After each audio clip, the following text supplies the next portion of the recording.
रात भर राजकुमारी की आंखों में नींद नहीं थी। प्रातः काल का इंतजार उनके लिए बहुत लंबा हो रहा था। उधर राजकुमार और कार्तिक भी युद्ध की रणनीति बनाने में लगे हुए थे।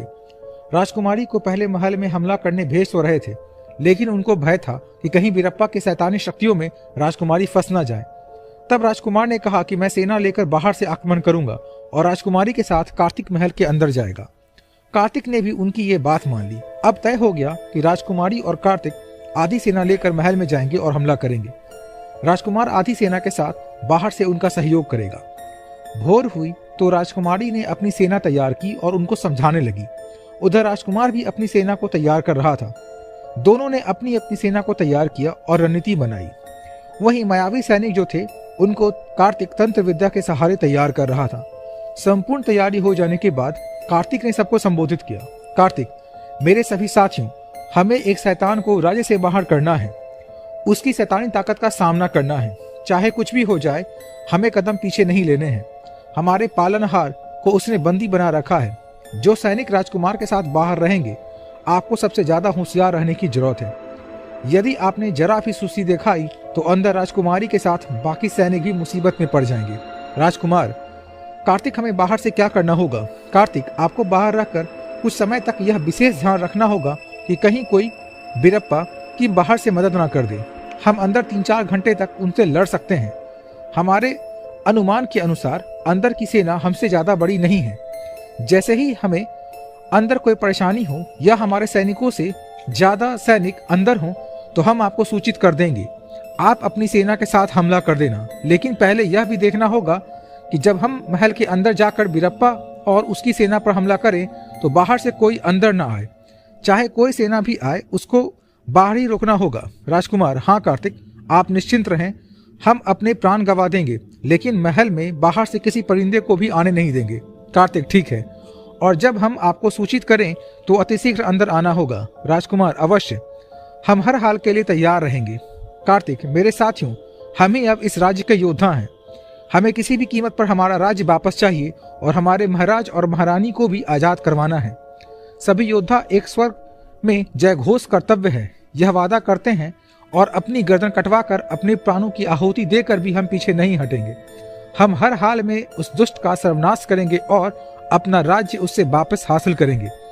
राजकुमार और राजकुमारी और कार्तिक घोड़े पर सवार होते हैं और बाकी सैनिक पैदल उनके पीछे पीछे चलने लगते हैं। राज्य के अंदर जब यह दृश्य लोगों ने देखा तो सबने राजकुमारी को पहचान लिया। तक जिन लोगों को पता नहीं था वो भी उनकी सेना में शामिल होते गए। कुछ ही पलों में आसपास ये खबर फैल गई कि हमारी राजकुमारी सकुशल है और बीरप्पा से युद्ध करने जा रही है। तो हर तरफ के लोग आकर उनकी सेना में शामिल होते गए। यह नजारा देखकर घोड़े पे सवार तीनों बहुत प्रसन्न हो गए। जितनी सेना की सोची भी नहीं थी, अब उनके पास उतनी सेना हो गई थी। हथियारों की जगह कुदाल, दराती और घरेलू औजार भी लोग लेकर उनके साथ युद्ध करने के लिए आ गए थे। अब पीछे एक विशाल कारवां बन रहा था। इतने बड़ी तादाद में लोगों को देखकर राजकुमारी बस अब बीरप्पा के मौत के बारे में सोचने लगी। हालांकि यह आसान नहीं था। सेना तो बीरप्पा के पास भी थी और शैतानी शक्तियों वाली थी, लेकिन राजकुमारी का हौसला अब 7वें आसमान से भी ऊपर जा चुका था। अपने दांत पीस रही थी और मन में गुस्सा लिए बस बीरप्पा की दुर्गति के बारे में सोच रही थी। राजकुमार इससे अलग अपने माता पिता के बारे में सोच रहा था। कहाँ तो उसने शिक्षा पूरी होने के बाद सोचा था कि राज्य में जाऊंगा तो शानदार स्वागत होगा, और अब राज्य ही उसका नहीं रहा। वो बस महाराज और महारानी के बारे में सोच रहा था। कितने समय के बाद मैं उनसे मिलूंगा, और वो भी इस हालत में। दूसरी तरफ कार्तिक भी अपने पिता के बारे में सोच रहा था। जो इंसान राज्य के राज दरबार में ताउम्र इज्जत पाता रहा, आज वो उसी दरबार में एक शैतान की वजह से बंदी है। बरसों बाद पिता से मिलने वाली खुशी और वो भी इस तरह, तो दुख भी कार्तिक के मन में था। लेकिन शिक्षाविद होने के नाते कार्तिक ने सोचा कि अगर मैं इस गम में रहा तो हमारी योजना कैसे कामयाब होगी। यह सोचकर कार्तिक ने वापस उन विचारों को भुला दिया। कार्तिक ने देखा कि राजकुमार भी कहीं खोया हुआ सा लग रहा है, तो कार्तिक ने उसकी तंत्रा तोड़ी। कार्तिक, राजकुमार कहाँ खो गए आप? राजकुमार, कहीं नहीं, बस यूं ही सोच रहा था। कार्तिक, मुझे पता है, लेकिन इस वक्त यदि आप इन भावनाओं में बह जाएंगे तो कैसे चलेगा? राजकुमार, सही है मित्र, तुम ठीक कह रहे हो। पहले अपने आप को मजबूत करके हमें उस शैतान को खत्म करना है। कार्तिक, हाँ, बस हमें अपने लक्ष्य के बारे में सोचना है। कार्तिक और राजकुमार की बातें सुनकर राजकुमारी ने कहा, मुझे तो बस मेरा लक्ष्य ही दिख रहा है भैया। मैं जब तक उस दुष्ट बिरप्पा को खत्म न कर दूंगी तब तक मुझे कुछ और दिखा ही नहीं देगा। बस मैं तो उस नीच का सर कलम करके ही दम लूंगी। कार्तिक, हमारी बहन एक महान योद्धा है। सदियों तक आपको और आपकी वीरता को याद रखा जाएगा। महल के मुख्य द्वार पर देखा कि सेना की एक टुकड़ी है। तीनों वीर और उनकी सेना ने पल भर में ही सभी को ढेर कर दिया। सबसे ज्यादा जोश में तो प्रजा ही थी। जिस भी सैनिक को देखते उस पर टूट पड़ते। एक एक सैनिक पर 10-10 लोग इस तरह टूटते जैसे बरसों से भूखे लोग खाने पर टूटते हैं। बस उनको भूख थी तो अपने राज्य की आजादी की। मुख्य द्वार के सभी सैनिकों को मारने के बाद सभी ने मुख्य द्वार को तोड़ा, लेकिन जैसे ही दरवाजा टूटा वो सामने का दृश्य देखकर सभी आश्चर्यचकित हो गए। अंदर एक विशाल सेना के साथ बिरप्पा खड़ा था, घोड़े पर सवार, जिराफ अख्तर से ढका हुआ, और पीछे विशाल सेना। एक अट्ठास करता हुआ राजकुमार, राजकुमारी और कार्तिक एक दूसरे की तरफ देखने लगे।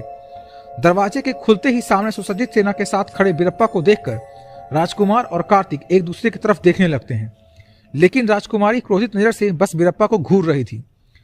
कार्तिक अपनी योजना में विफल होने से थोड़ा भयभीत हो गया, लेकिन राजकुमारी के ताव को देखकर दोनों विचलित नहीं हुए। बिरप्पा, आओ महारथियों, आज तुम तीनों का एक साथ अंत होना निश्चित है।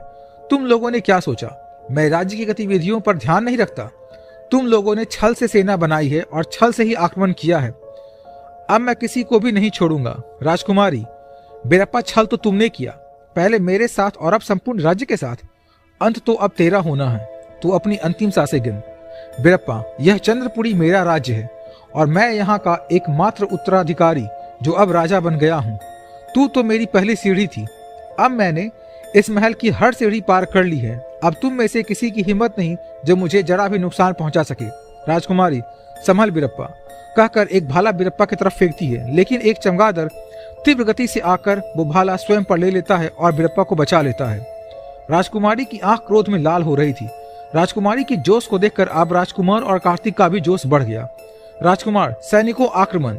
राजकुमार के इतना बोलते ही त्रस्त लोग जो राजकुमार की सेना में थे बिरप्पा की सेना पे टूट पड़ते हैं। उधर राजकुमारी तब तक तलवार निकालकर बिरप्पा से जा टकराई। बिरप्पा और राजकुमारी में भयंकर युद्ध होने लगा। तलवार की टंकार सुनाई देने लगी। राजकुमार और कार्तिक भी अब अपनी अपनी सेना के साथ बिरप्पा के सैनिकों को कुचलते हुए आगे बढ़ने लगते हैं, लेकिन बिरप्पा की योजना से अनभिज्ञ राजकुमार लड़ते हुए आगे निकल गए और महल के ऐसे कोने में पहुंच गए जिसके आगे कोई रास्ता ही नहीं था। अचानक मुंडेर से एक के बाद एक सैनिक राजकुमार पर गिरने लगे और राजकुमार को बंदी बना लिया। राजकुमार को बंदी बनाकर सैनिक उनको एक तहखाने में ले गए। उधर कार्तिक अपनी तंत्र विद्या से शैतानी सैनिकों को एक के बाद एक ढेर करता हुआ आगे बढ़ रहा था। राजकुमारी और बिरप्पा दोनों एक दूसरे के तलवार लेकर युद्ध कर रहे थे। दोनों बराबर के योद्धा, हार कोई नहीं मान सकता, और राजकुमारी अब तक सहन किए गए सारे कष्टों का बदला लेना चाहती थी, तो दुगने जोश से बिरप्पा से लड़ रही थी। कुछ समय पश्चात कार्तिक को आभास हुआ कि आसपास कहीं राजकुमार विजयराज दिखाई नहीं दे रहा है। चिंतित कार्तिक अब चारों तरफ राजकुमार को देखने लगा। महल के अंदर छिड़े इस युद्ध के शोर कैद खाने में सुनाई देने लगी। कैद खाने में राजा वैभवराज, रानी चक्रधर और बिशंबर एक साथ खड़े हो जाते हैं। राजा चक्रधर, क्या वो मुझे आभास हो रहा है कि तुम्हें भी हो रहा है? चक्रधर, महाराज, ऐसा प्रतीत हो रहा है कि महल में युद्ध छिड़ा हुआ है, शायद कोई हमारी मदद करने आया है। रानी, शायद राजकुमारी है। हे माता रानी, मेरी बेटी की रक्षा करना और उसे शक्ति देना कि वो उस पापी का अंत कर सके। बिशंबर, महाराज, बाहर बिरप्पा के सामने 3 योद्धा हैं। मुझे प्रतीत हो रहा है कि आज बिरप्पा का अंत हो सकता है, लेकिन उनमें से एक योद्धा मुसीबत में फंस गया है। राजा, क्या आपने कहने का मतलब क्या है? हमारा कोई सहयोगी मुसीबत में है, हमें कुछ करना चाहिए। चक्रधर, राजा, आप चिंता ना करें। देवी माँ ने अगर किसी को हमारी सहायता के लिए भेजा है तो जरूर देवी माँ ही मदद करेगी। राजा, लेकिन चक्रधर, कहीं राजकुमारी चंद्रावती हुई तो? रानी, नहीं, ऐसा मत सोचिए। अगर राजकुमारी आ गई तो जरूर पापी बिरप्पा का अंत करके ही दम लेगी। बाहर तलवार की आवाजें आ रही है। राजकुमारी और कार्तिक की सेना बिरप्पा की सेना पर भारी पड़ रही थी। शैतानी सैनिकों को कार्तिक और अन्य सैनिकों को राजकुमारी की सेना मार रही थी। स्वयं राजकुमारी अब बिरप्पा पर भारी पड़ने लगी, लेकिन उधर कार्तिक को राजकुमार कहीं नजर नहीं आ रहा था। कार्तिक ने राजकुमारी को तो नहीं बताया, लेकिन स्वयं चिंतित हो गया। हालांकि राजकुमारी को दिखाने के लिए कार्तिक अपनी सेना के साथ आगे बढ़ रहा था, लेकिन उसकी आंखें सिर्फ राजकुमार को तलाश रही थी। कार्तिक सोच रहा था कि यदि राजकुमार के लापता होने का पता राजकुमारी को चला तो उनका जोश कम हो जाएगा, जबकि राजकुमारी बीरप्पा पर भारी थी। तो कार्तिक अब लड़ता हुआ आगे बढ़ा और पहुंच गया उसी कोने में, लेकिन वहां अभी कोई नहीं था। इधर नजर दौड़ाई तो एक संकरा रास्ता नजर आया। दौड़कर कार्तिक इस रास्ते में घुस गया। राजकुमारी का ध्यान बस सामने खड़े दुश्मन पर ही था। एक कुशल योद्धा की तरह राजकुमारी बीरप्पा पे बार करते रही और उसका जवाब देते रही। इधर उधर से आ रहे सैनिकों को भी मौत के घात उतार दिया। राजकुमारी का जोश और तलवार की फुर्ती देख अब बीरप्पा भी भयभीत होने लगा। सकड़े रास्ते से जाते आते कार्तिक कैद खाने तक पहुंच गया। सामने कैद खाने में खड़े लोगों को देखा तो कार्तिक ने अपने पिता और राजा रानी को पहचान लिया। कार्तिक खुश हुआ और उनको छुड़ाने के लिए शीघ्रता से आगे बढ़ता है। तभी सैनिकों का एक पूरा समूह अब कार्तिक को बंदी बना लेता है। यह देख बिशंबर बोलता है, बिशंबर बेटा तू डर मत, अब तू आ गया है इन पापियों का सर्वनाश करने के लिए। अरे दुष्टों, एक बालक को इतने लोगों ने एक साथ जकड़ रखा है, हिम्मत है तो सामने से युद्ध करो।